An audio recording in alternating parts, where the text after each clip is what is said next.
Halo teman-teman semua, selamat datang. Pada kesempatan ini saya akan menjelaskan terkait hinging motion atau hip extension. Jadi mungkin untuk gerakan-gerakan yang mengandung hip extension seperti mungkin hip thrust, RDL ya, dua itu adalah yang paling kuat hip extensionnya. Kemudian ada glute kickback, squat juga pasti ada elemen hip extensionnya.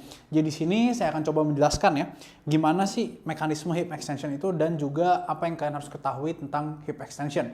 Biar latihan kalian jadi lebih efektif dan lebih nyaman. Jadi untuk mengachieve gerakan hinging atau hip extension, itu kita bisa melakukan dua hal. Yang pertama adalah kita mempertahankan posisi femur atau pahanya. Jadi pahanya ini diam, yang bergerak adalah pelvisnya. Jadi kalau kalian lihat ya, pahanya diam, pelvisnya yang maju mundur.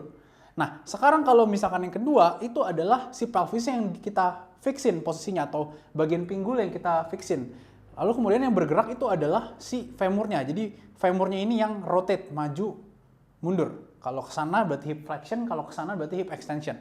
Nah, yang sering juga terjadi itu adalah kita nggak bisa untuk melakukan relative motion ini. Jadi ininya diam, ininya diam, ininya diam. Yang bergerak malah adalah tulang belakang. Karena sekali lagi tulang belakang itu sangat mudah untuk bergerak maju mundur ya. Nah, kalau di sini tulang belakangnya posisinya itu lurus semuanya, stack. Sekarang kita akan menggunakan model dari pelvis. Jadi kalian bisa lihat ya, untuk gerakannya itu kira-kira seperti apa. Sekali lagi, kalau misalkan hip extension yang tradisional yang kita maksud adalah berarti kakinya pertama diam ya. Berarti kakinya diam, tapi pelvisnya yang maju mundur. Nah, ini adalah hip extension yang pertama tadi. Atau pelvisnya yang diam, tapi kakinya yang maju mundur. Oke, sekali lagi, bisa kakinya diam, pelvisnya yang maju mundur. Atau pelvisnya diam, kakinya yang maju mundur atau femurnya. Nah, tapi kalau misalkan kalian perdalam lagi, sebenarnya pergerakannya itu nggak cuma femur dan pelvis doang.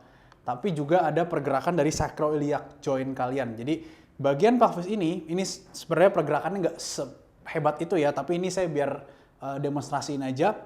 Mungkin pergerakannya dikit banget, tapi biar kalian kelihatan ya. Kalau misalkan kalian melakukan hinge, kalian harus bisa untuk namanya akses internal rotasi kaki.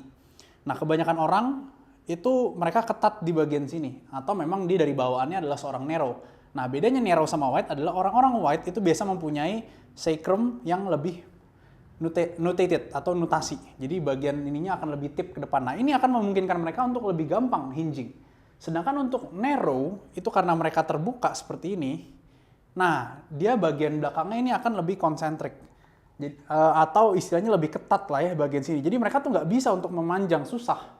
Sedangkan hinging motion itu mostly juga harus bisa memanjang, harus bisa nutasi ke belakang.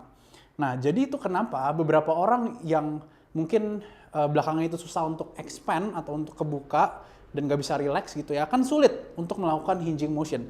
Karena ketika mereka melakukan hinging motion, yang terjadi adalah gini, dari samping ya. Ketika mereka mundur, mereka harus bisa juga untuk nutasi sedikit. Ya, harus bisa untuk pantatnya ini, istilahnya bokongnya ini kebuka dikit ke sana. Nah, kalau misalkan nggak bisa, maka yang terjadi adalah satu, memang bisa pergeraknya dari sini doang ya. Ini namanya orientasi. Bisa hip extension dari sini doang. Tapi kalau misalkan udah terlalu ketat, kebanyakan orang itu udah turun, mereka nggak bisa turun lagi, mereka paksain, akhirnya ketika dia udah nggak bisa turun, yang terjadi adalah lower back-nya yang akan rounding. Ya, bagian sini nih, bagian lower back-nya akan rounding. Nah, akan rounding ke sini. Jadi, untuk kalian, mungkin ini nggak akan gue bahas di video kali ini ya, saya nggak akan bahas di video kali ini, itu adalah harus bisa untuk ininya itu kebuka, atau at least lebih lemas lah. Ya, jadi kalau misalkan udah lemas, maka ya ini bisa mundur, bisa untuk mundur lebih gampang. Mungkin kalian bisa lihat, bisa mundur lebih gampang, dan ininya juga akan lebih mudah untuk gerak. Lihat ya. Jadi ininya bisa mundur lebih gampang. Nah, mungkin bisa ngelakuin gerakan drills, stretching dulu. Buat beberapa yang nggak bisa RDL, harus ada gerakan drill untuk biar kita ngajarin diri kita agar relax di bagian bokong sini. Oke teman-teman, jadi itu terkait dari hinging motion dan kenapa beberapa dari kalian itu sulit untuk ngelakuin hinge.